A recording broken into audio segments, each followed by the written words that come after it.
Видеоприветствие председателя Совета ректоров вузов Республики Саха-Якутия, ректора Северо-Восточного федерального университета имени Максима Кировича Аммосова Анатолия Николаевича Николаева. Внимание на экран. Күнді доғыттыр, Қатулу Линги Федеральный университет бұлқабары үліхеттері, студенттері, оның бастабыллақ үддігі өрәқтәхін үчуталары. Бүгінгі Сақа сірен үддігі өрәқтәхін тоғуын тыллақ үбілейді күнінен, онына Россия үддігі өрәқтәхін үчуталары біраған еңінен еті істің ағадды болды. Дорогие друзья, большой и дружный коллектив сотрудников, студенты и, конечно же, наши уважаемые преподаватели. Примите искренние поздравления с Днем преподавателя Высшей школы Российской Федерации и с празднованием 90-летия высшего образования в Якутии. Наш университет прошел долгий путь становления, начиная с 1934 года, когда был образован Якутский государственный педагогический институт. Следующим важным этапом развития стал 1956 год, год образования Якутского государственного университета. Без этого большого пути невозможно было бы себе представить образование в 2010 году Северо-Восточного федерального университета имени Максима Кировича Аммосова. Ваш ежедневный труд не просто создает новые возможности для развития и процветания молодого поколения, но и закладывает фундамент будущих свершений прогресса всего государства. Вы – сердце российской высшей школы, интеллектуальная элита нашего общества. Престиж благородной профессии преподавателя в эти годы продолжает возрастать. Трудно переоценить роль опытного, увлеченного своим предметом наставника подготовки высококвалифицированных кадров воспитания личности. Профессорско-преподавательский состав Якутского государственного педагогического института, Якутского государственного университета и Северо-Восточного федерального университета с самого начала возложил на себя ключевую и ответственную роль по взращиванию образованных и воспитанных во всех смыслах этого слова молодых людей. Этот благородный образовательный воспитательный путь продолжается длиною 90 лет и никогда не прервется. Наши преподаватели не только прививают интерес к знаниям и саморазвитию, но и вовлекают студентов в научно-исследовательскую проектную работу, вдохновляют на получение высоких результатов. Они учат самостоятельно мыслить, принимать решения и нести за них ответственность. От всей души желаю преподавателям СУФУ новых профессиональных свершений. Здоровья и благополучия, мудрости и терпения, оптимизма и неиссякаемой творческой энергии. Благодарю вас за высокий профессионализм и трудолюбие, ответственность, целеустремленность, выдержку и самоотдачу. Пусть каждый рабочий день приносит удовлетворение от проделанной работы. Пусть рождаются плодотворные идеи и проявляются возможности для их воплощения в жизнь, талантливых студентов и успешной реализации всех намеченных планов. Саха Сиригер, Вонна, Қатулу Линги Федерального университета, Ирен Нергибул.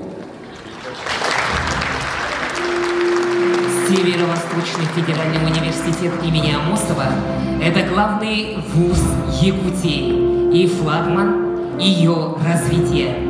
Слово предоставляется проректору по стратегическому развитию Северо-Восточного федерального университета имени Максима Аммосова Василию Михайловичу Саввинову.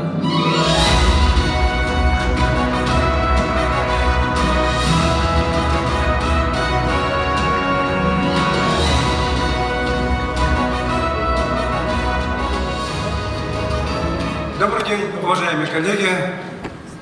Добрый день, наши дорогие ветераны, преподаватели, наши коллеги из вузов Республики Саха-Якутия, наши сотрудники, все те, кто сегодня работает, кто работал и кто развивает систему высшего образования Республики Саха-Якутия. От имени нашего ректора и от всего коллектива Северо-Восточного федерального университета я хочу вас поздравить с этим прекрасным праздником, Днем преподавателя высшей школы.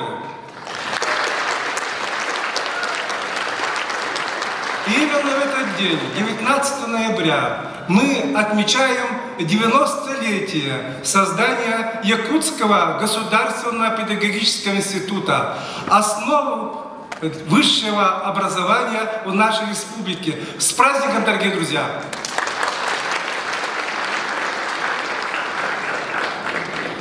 90 лет – это много или мало? Кто-то скажет, это еще не юбилей, это еще не 100. В моей школе, в которой я учился, через 5 лет будет 200. Кто-то скажет, это тоже. В Санкт-Петербургском университете 300 лет. Но мы же понимаем, что эти 90 лет – это судьбы многих и многих тех, кто учился, тех, кто работал, и тех, кто еще будет учиться и работать. И именно от того, как будет развиваться система высшего образования в нашей республике, будет зависеть, насколько яркая, насколько насыщенная будет жизнь тех, кто живет в 1/5 части Российской Федерации. Коллеги, мы готовились к этому собранию достаточно долго. Мы прошерстили очень много материалов. Департамент стратегического развития, Музей истории высшего образования, научная библиотека, все департаменты, факультеты готовили материал к тому, чтобы вот сейчас я буду излагать. Коллеги, очень прошу, чтобы вы посмотрели на те слайды, которые будут показаны на экране. Чтобы вы посмотрели, насколько менялась наша жизнь. Как люди работали во имя того, чтобы в Якутии появилось высшее образование. Как все это создавалось. Как это все было ровно 90 лет назад. Мы понимаем, что... Все. 90 лет назад, 90 лет тому назад были созданы основы развития высшего образования в Якутии. И в 1934 году, как вот показали ребята, 8 октября Якутский государственный педагогический институт распахнул свои двери. И вот да, действительно, вот с такими лозунгами, с такими идеями, с такой радостью встречали молодые люди создание нашего института. Многие сегодня будут говорить, и много написано о том, что первым директором Якутского государственного педагогического института был Иван Пудович Жигусов. Тот человек, который был наркомом образования Якутии. Тот человек, который создавал, бегал, искал, чтобы в 1933 году, когда было принято решение о создании педагогического института, он работал над тем, чтобы была создана материально-техническая база. Он искал кадры. И благодаря его энергии, его мужеству, его напористости в 1934 году был создан Якутский государственный педагогический институт. Вот теперь смотрите. С одной стороны, я буду показывать фотографии того, что было 90 лет тому назад. С другой стороны, то, как мы поменялись, и то, как сейчас идем. В 1934 году всего было 57 первокурсников. 2 отделения, исторический и физико-математический. 57 человек. А в этом году в нашем университете обучается более 19 тысяч.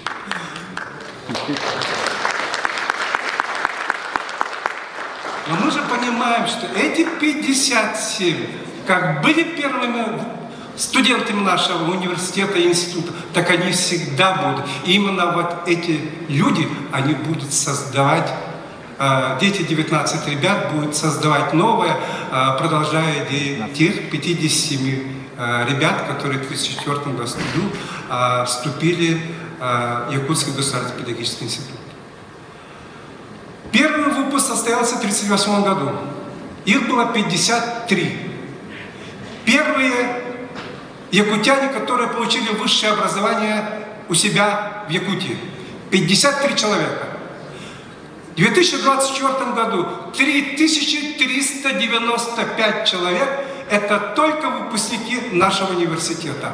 И за все 90 лет было выпущено более 100 тысяч специалистов для нашей Якутии. Огроменная цифра.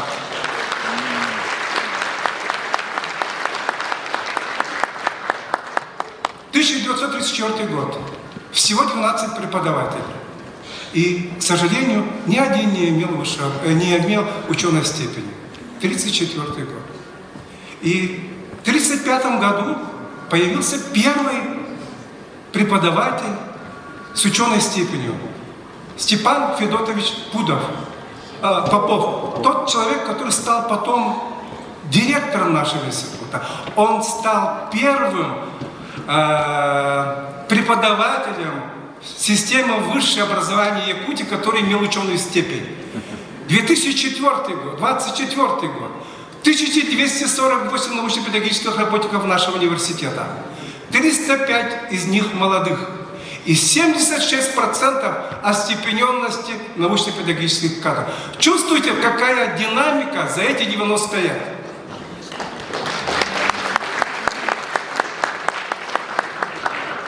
Институт создавался. И понятно было то, что нужно создавать орган самоуправления. И первый орган самоуправления, мы понимаем, тогда это был профсоюз. Первый студенческий профсоюзный комитет был создан в первом же учебном году. Вот она фотография майского 1935 года. И вот фотография 2024 года, окончание обучения 23-24 учебного года. 46 студенческих организаций. А профсоюзная организация объединяет огроменное число наших студентов. Самая крупнейшая молодежная общественная организация республики. И кроме этого, кроме профсоюзной организации, представляете, 45 других студенческих органов самоуправления. Вот какая махина сейчас работает над тем, чтобы наши студенты сами себя управляли. 1934 год. Когда создавался институт, понятно то, что Иван Пудович, создавая институт, он искал в первую очередь книги. Книг не было. Были объявления о том, что институт ищет книги и лабораторное оборудование. Всего-навсего 4000 томов. Мало. И благодаря тому, что директор института сам давал книги, благодаря тому, что Ленинградский государственный педагогический институт имени Герцена взял шефство над нашим институтом, появились первые дополнительные книги. И 50 000 томов было к 40-му году. То есть более 10 раз за 6 лет увеличили фонд нашей библиотеки. А теперь смотрите. 2024 год. 1 148 203 документа в нашей библиотеке. Чувствуете, куда мы идем?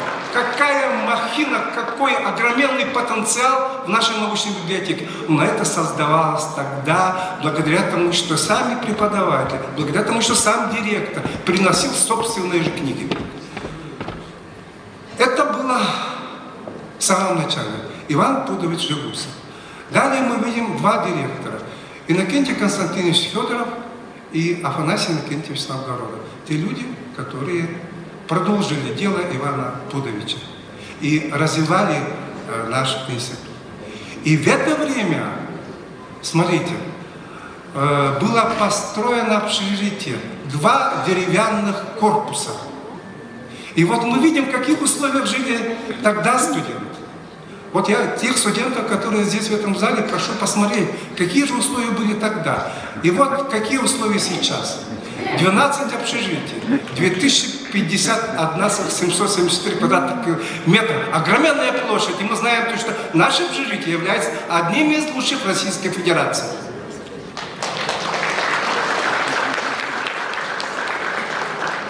Самое тяжелое время Великой Отечественной войны. Василий Леонтьевич Погуляченко, Теодор Абрамович Шуб, Георгий Павлович Маяковский, Александр Петрович Ефреев.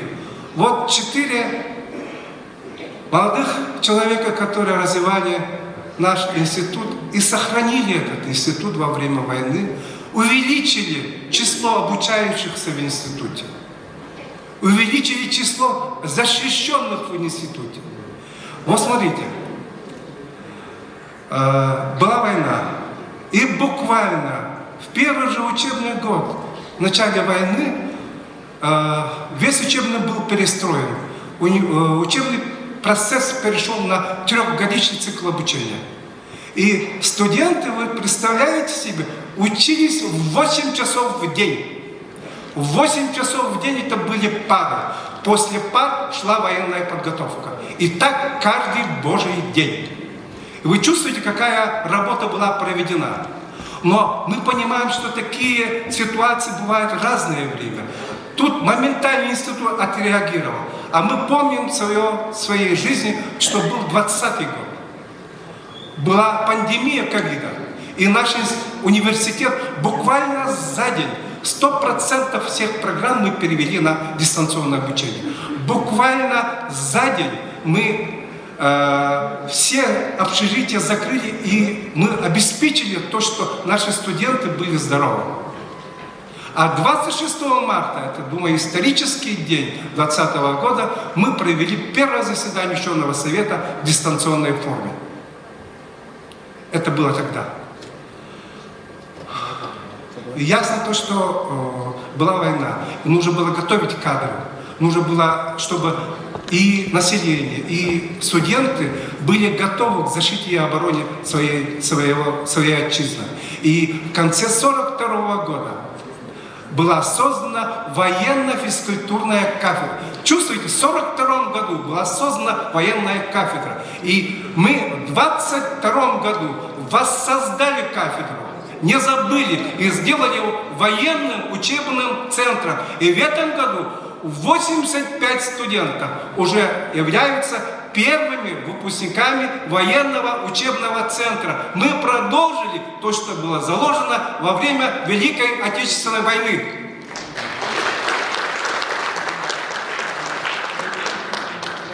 Кроме того, что студенты учились, преподаватели работали, целых 8 часов пар, потом военная подготовка. Кроме этого, они собирали деньги для того, чтобы создать танковую колонну Советской Якутии. Они собирали вещи для военных. Они шили, они вязали, они собирали все, что можно было отправить на фронт. И благодаря вот этой силе, благодаря вот этой энергии была создана танковая колонна Советской Якутии в 1943 году. 2024 год. Мы продолжили дело наших отцов. У нас был организован штаб «Мы вместе». Специальная военная операция. Только в 2024 году. Год еще не закончился. Более 1 тонны гуманитарной помощи. Более 6 миллионов для оказания помощи тем, кто на специальной военной операции и их семьям. История продолжается. История повторяется. Мы делаем то, что делали наши первые студенты-преподаватели, но в совершенно иных условиях. 1943 год. Понятно то, что кроме профсоюза, тех ребят, которые жили в общежитиях, нужно было дисциплинировать, нужно было их управлять. Была жесточайшая дисциплина. Четкое время подъема, четкое время обучения, четкое время отхода ко сну. И был создан совет общежития. И тогда впервые появились дорогие кураторы курсов. Вот в 1943 году при Маяковском появились первые кураторы. Если посмотрим 2024 год, у нас огроменный объединенный студенческий совет общежитий. 12 общежитий, в которых живет более 5000, почти 6000 студентов, они объединяются в этот совет общежития. То же самое, что было в 1943 году, но масштабы другие, мысли другие, но дела почти те же самые. 1943 год. Это вообще, мы когда нашли вот эту информацию, мы были удивлены. Неужели это возможно? В 1943 году по инициативе будущего директора Ифлеева была проведена первая математическая олимпиада школьников. Виктор Семенович, чувствуете? В 1943 году первая математическая олимпиада. Во время войны. А вот сейчас, посмотрите, в 2023-2024 учебном году мы провели Северо-Восточную олимпиаду по 61 профилю. И представляете, в нем участвовало почти 19 000 студентов со всей страны. из 16 зарубежных стран. Чувствуете, что мы довели то, что сделали в 1943 году? Огроменный масштаб. Мы расширили то, что начали наши коллеги.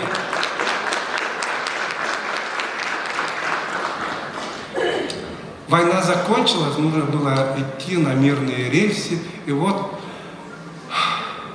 те директора, которые работали после войны, Валентин Семенович Рыбников, Степан Федотович Попов, Владимир Николаевич Ремьер. К сожалению, мы искали фотографии Владимира Николаевича, не нашли, поэтому тут нет фотографий. Но наверняка где-то есть, мы найдем, и думаю, история будет продолжаться, и будут писать эти истории, и фотографии Владимира Николаевича появятся.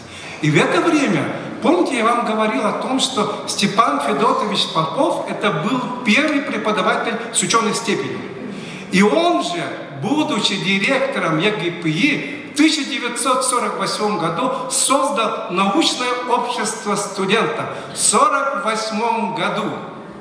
А в 2024 году студенческое научное общество ЗВФУ объединяет 3840 студентов, которые занимаются в 256 научных кружках.